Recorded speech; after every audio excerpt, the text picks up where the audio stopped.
Hello viewers, আসসালামু আলাইকুম। আজ আপনাদের সাথে শেয়ার করব শীতের মৌসুমে খুবই জনপ্রিয় একটি পিঠা, ভাপা পিঠার রেসিপি। নরম ও ফুসফুসে এই ভাপা পিঠা তৈরি সবচাইতে সহজ রেসিপি আজ আপনাদের সাথে শেয়ার করতে যাচ্ছি।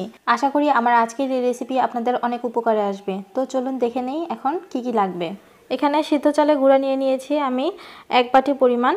নরমালি আমরা যে ভাতের চালটা খাই সেই ভাতের চালটাই এভাবে আমি গুঁড়ো করে নিয়েছি ভালো করে। এখন আমি পরিমাণ মতো লবণ দিয়ে দিচ্ছি। আপনারা এই চালের গুঁড়া কতটুকু নেবেন সেই পরিমাণের উপর নির্ভর করে লবণটা নিয়ে নেবেন।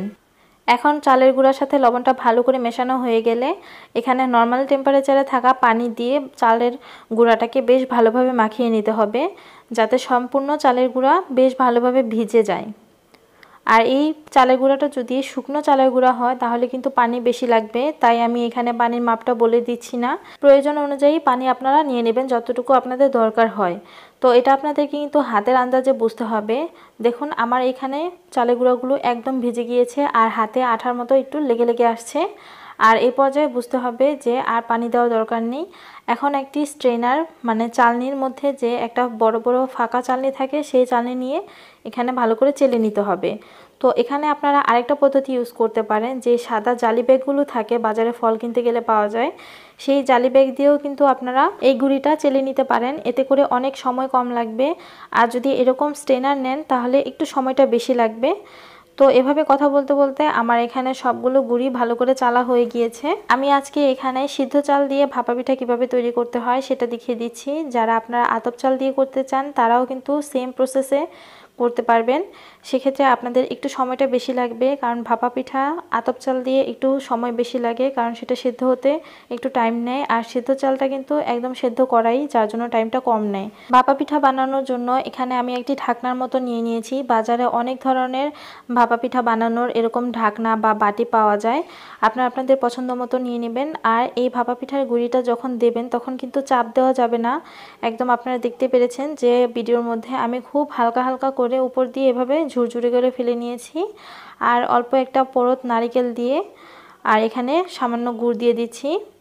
প্রথম এক পরত নারকেল, তারপর গুড়, তারপর আমি আবার আরেকটা পরত নারকেল দিয়ে দেব। আপনারা আপনাদের পছন্দ অনুযায়ী আপনারা এই বাটিটা সাজিয়ে নেবেন। আমি আমার পছন্দ অনুযায়ী সাজিয়ে নিচ্ছি। আমি আরেকটা উপায় দেখিয়ে দেব।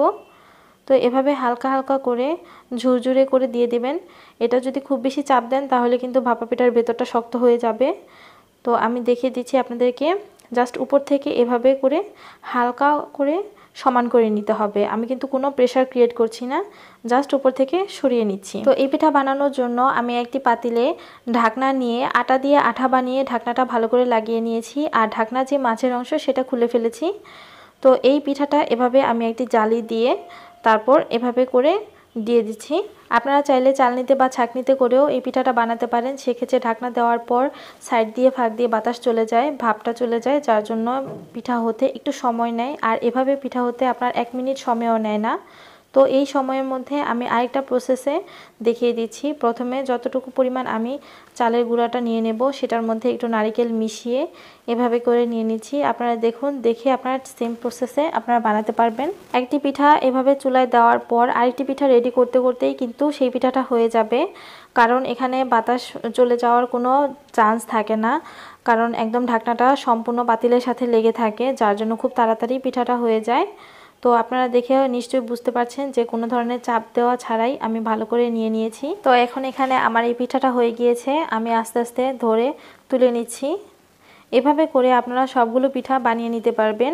তো দেখতেই পাচ্ছেন এখানে আমি অনেকগুলো পিঠা বানিয়ে ফেলেছি। মাত্র 1 মিনিট সময়ও নেয় না কিন্তু একটা পিঠা বানাতে। আশা করি আমার আজকের এই পদ্ধতি ফলো করে আপনারা অল্প সময়ে অনেকগুলো পিঠা বানিয়ে ফেলতে পারবেন।